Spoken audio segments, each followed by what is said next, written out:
ദില്ലിയിൽ സ്ഫോടനം നടന്നു. 11:48 ഫയർ സർവീസിലേക്ക് ആദ്യ കോൾ എത്തിയത് എന്നുള്ളതാണ് ആദിൽ പാലോട് ഇപ്പോൾ ദില്ലിയിൽ നിന്നും നൽകുന്ന വിവരം.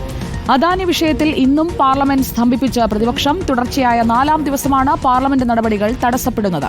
നിയമനിർമ്മാണ നടപടികൾ തടസ്സപ്പെടുത്തുന്ന കോൺഗ്രസ് രാജ്യത്തിന്റെ പുരോഗതിയെ ചോദ്യം ചെയ്യുന്നുവെന്ന് BJP കുറ്റപ്പെടുത്തി. അദാനിയുടെ പേരിൽ പാർലമെന്റ് തടസ്സപ്പെടുത്തുന്നതിൽ ഇന്ത്യ മുന്നണിയിലും കടുത്ത വിയോജിപ്പ് ഉയർന്നു. പ്രിയങ്ക ഗാന്ധിയുടെ ആദ്യ സഭാദിനം. എന്നിട്ടും അദാനി വിഷയത്തിലെ പ്രതിഷേധത്തിന് കോൺഗ്രസ് അവധി നൽകിയില്ല. മറ്റു നടപടികൾ ഉപേക്ഷിച്ച് സഭ നിർത്തിവെച്ച് വിഷയം ചർച്ച ചെയ്യാൻ ആവശ്യപ്പെട്ടായിരുന്നു പ്രതിഷേധം. नंबर 41 श्री राम प्रसाद चौधरी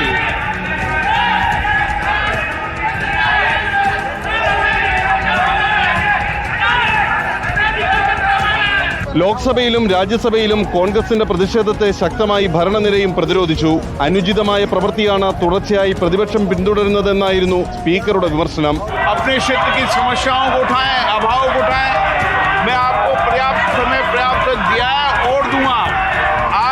मर्यादित आचरण है, आप अपनी अपनी सीट पर दें, मैं आपको पर्याप्त समय पर्याप्त अवसर हर मुद्दे पे दूंगा.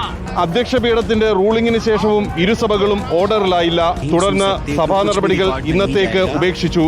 അദാനി വിഷയത്തിലെ പാർലമെന്റ് സ്തംഭനവുമായി ബന്ധപ്പെട്ട് ഇന്ത്യ മുന്നണിക്കുള്ളിലെ ഘടകകക്ഷികൾക്കിടയിലും അഭിപ്രായ വ്യത്യാസം ശക്തമാകുന്നുണ്ട്.